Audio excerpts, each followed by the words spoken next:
취업은 해커스 대기업 해커스 공기업 해커스 시정을 크게 버렸어 가자. 안녕하십니까. 반갑습니다. 공기업 취업 전문가 윤종혁입니다. 자, 이번에 국민연금이 채용 공고가 나왔습니다. 그래서 국민연금 자기소개서도 점수가 있단 말이에요. 그래서 우리 채용 전형이라든지 그 다음에 필기 어떻게 나오는지 보시고 그 다음에 채용 공고 보면서 자소서까지 넘어가 보도록 하겠습니다. 자, 일단 국민연금공단의 전형 절차인데 일단 자기소개서가 20점이에요. 지금 현재 최대 800자거든요.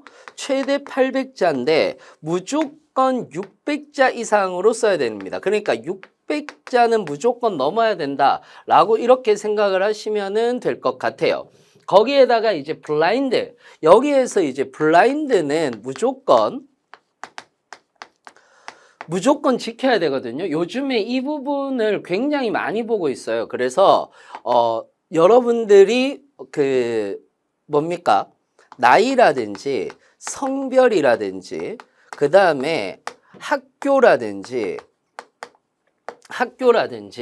그 다음에 지역이라든지 이런 것들을 나타내는 절대 글씨는 절대 적으면 안 됩니다. 제목으로도 적으면 안 돼요, 이거는. 그래서 나이, 성별, 학교, 지역 같은 것들은 절대 적지 않는다 라고 이렇게 여러분들이 생각을 하시면 되는데 1차 서류 전형에서 또 많은 것 중에 하나가 뭐냐 하면은 교육사항입니다.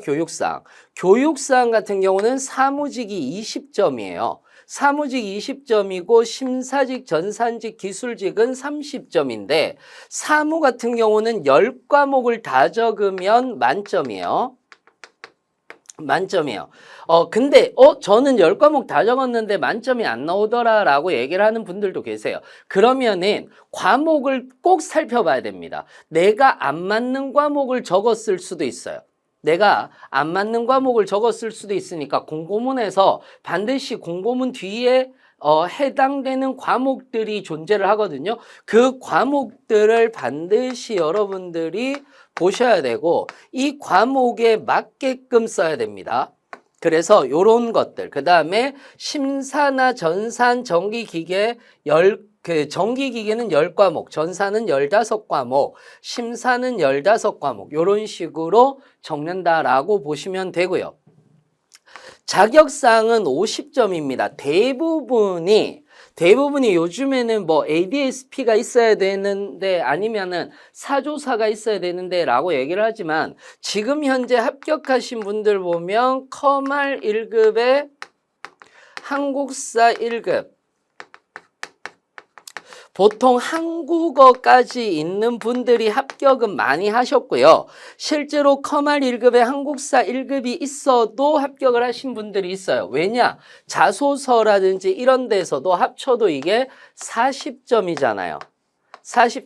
그래서 이런 부분들이 있고 공인어학 성적 같은 경우가 공인어학 성적은 무조건 10점이죠. 그래서 700점 이상이면 10점이니까 이거는 들고 들어간다라고 생각하면 돼요. 그러니까 결국 자소서 직무 관련 교육사항 50에 공인어학 성적까지 그 다음에 자격증 50이라는 얘기거든요. 그럼 자격증 50점을 받는 사람들은 많지 않아요. 그렇기 때문에 자기소개서와 직무 관련 교육사항을 좀 더 신경을 써야 되는 부분들이 분명히 존재합니다. 그래서 여러분들이 나 이거 자격증으로 밀린 거야 라고 생각을 하시면은 오산이에요. 오히려 자기소개서나 직무 관련 교육사항을 제대로 적지 않아서 떨어지신 분들이 훨씬 더 많다라는 거 이념 염두에 두시기 바랍니다. 자, 그 다음에 2차 필기 전형 같은 경우에서는 직업기초 능력이 60분 항에 60분을 주거든요. 그러다 보니까 시간 관리가 굉장히 중요한데 너무 다행인 건 의사소통에서는 뭐가 나오느냐? 비문학이 더 많이 나와요. 회사와 관련된 것들은 거의 나오지 않습니다. 된 건 거의 나오지 않습니다. 그 이유가 있죠. 왜냐하면 여기에서 직무능력에서 국민연금법이라고 얘기를 하는 것이 나오고 있기 때문에요. 국민연금법은 그냥 법을 보신다가 아니라 요거는 제가 조금 이따가 말씀을 드릴게요. 그래서 비문학이라든지 회사 관련된 내용이라든지 이런 것들을 여러분들이 비문학을 좀 보셔야 되고, 수리에서는 응용 수리가 더 많이 나오고 있어요. 응용 수리가 더 많이 나오고 있고 자료 해석이 나오곤 있는데, 그러다 보니까 좀 피듈형에 가깝다. 피듈형, 조직이해라든지 이런 것들도 모듈형 공부는 반드시 하고 가셔야 됩니다. 그래서 요거는 피듈형에 좀 더 가까운 그런 형태로 직업기초 능력이 나오고 있고요.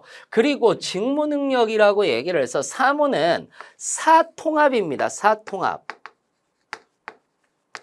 사통합에다가 국민연금법이 나오는데, 요거는 국민연금법은 모두 다 보는 거죠. 사회보장론까지. 자, 국민연금법은요, 반드시 여러분들이 국민연금에 가시면, 국민연금 사이트에 가시면 국민연금 백문백답이라고 있어요. 이거 여러분들이 그 검색창에다가 국민연금 백문백답 치셔도 파일로도 굉장히 많이 올라와 있거든요. 그래서 국민연금 백문백답이라고 하는 것을 반드시 보실 필요는 있다. 그러니까 국민연금법을 따로 보지 말고 오히려 국민연금 백문백답을 보시고 요거를 자꾸 회독해서 가지고 가시면 훨씬 더 잘 풀어보실 수가 있어요. 사회보장론 같은 경우는 사회복지 항 내에 있는 사회보장론이거든요. 사회보장론이라고 얘기를 하는 건데, 요것도 역시 마찬가지로 사회보장론 책이 따로 있지는 않아요. 사회보장론 책이 따로 있지는 않은데, 여러분들이 검색을 하다 보시면 사회보장과 관련되어 있는 대부분의 예를 들어서 국민연금과 관련되어 있는 사회보장이 있어요. 그래서 여러분들이 굳이 사회보장론을 따로 찾아보지 마시고 국민연금 사이트에 들어가시면 국민연금은 왜 이렇게 있고 국민연금의 필요성이 이렇게 있다, 이 정도만 보셔도 사회보장론은 반타적 정도는 하실 거예요.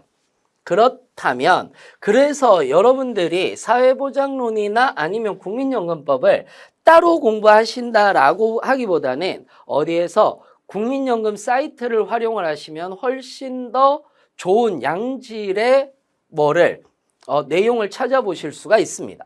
경영경제법 횡령을 같이 치기 때문에 사통합이라서 좀 부담은 될 수 있어요. 너무 다행스럽게도 회계는 들어가지 않는다라는 점인데, 경영이 조금 더 많이 나오고요. 법은 조례나 조문, 판례 같은 것들은 나오지 않으니까 요것만 여러분들이 생각을 해주시면 될 것 같습니다. 자, 심사직 같은 경우는요, 기초의학이 나오는데, 요게 이제 병리학이라든지 이런 것들이 나오는데, 간호사분들이 그 국가고시를 치잖아요. 국시를 칠 때보다 조금 더 깊은 내용, 범위가 넓다라고 얘기를 많이 하고 있습니다. 그래서 범위를 조금 더 넓게 공부를 해 주셔야지 되는 거고, 나머지는 비슷한데 전산직은 실기시험으로 코딩 시험이 있다라는 거, 요거 여러분들이 알고 계셔야지 되는 거고요. 6급을 고졸이죠. 고졸은 대부분 전공시험이 없다. 이렇게 여러분들이 생각을 하셔도 될 것 같습니다. 이런 식으로 여러분들이 좀 준비를 하시는 거, 요게 가장 좋겠다라는 거예요. 이해되셨나요? 그래서 2차 필기 전형이라고 얘기를 했을 때 가장 중요한 부분이 뭐다? 국민연금법, 사회보장론 어떻게 공부하는지 이런 것들은 알고 계시면 좋을 것 같아서 말씀을 드렸습니다.